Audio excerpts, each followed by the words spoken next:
ঈদের সালাতের পদ্ধতি আমি আগেই বলেছি 2 রাকাত। আপনি যদি 6 তাকবীরের সাথে আদায় করেন, আমরা যারা করি 6 তাকবীরের সাথে, সেটার পদ্ধতিটা হবে এমন: তাকবীরে তাহরিমে আল্লাহু আকবার বলে আপনি সানা পড়বেন। সানা পড়ে কেরাত পড়ার আগে আপনি অতিরিক্ত 3টা তাকবীর দিবেন, আল্লাহু আকবার, আল্লাহু আকবার, আল্লাহু আকবার। 3টা তাকবীর দেওয়ার পরে আপনি সূরা ফাতিহা পড়বেন, অন্য একটি সূরা পড়বেন, তারপর রুকু করবেন, সেজদা করে দ্বিতীয় রাকাতের জন্য দাঁড়িয়ে আপনি কেরাত পড়ে ফেলবেন আগে, অর্থাৎ সূরা ফাতিহা এবং অন্য একটি সূরা পড়ে ফেলবেন। রুকুতে যাওয়ার আগে আপনি অতিরিক্ত 3টি তাকবীর দিবেন, আল্লাহু আকবার, আল্লাহু আকবার, আল্লাহু আকবার, এবং চতুর্থ তাকবীর দিয়ে আপনি রুকুতে যাবেন। এভাবে 6টি অতিরিক্ত তাকবীর দেওয়ার মধ্য দিয়ে কিন্তু আমরা খুব সহজেই আমাদের বাসায় ঈদের সালাত আদায় করতে পারবো।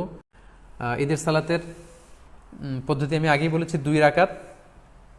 আপনি যদি 6 তাকবীরের সাথে আদায় করেন, আমরা যারা করি 6 তাকবীরের সাথে, সেটার পদ্ধতিটা হবে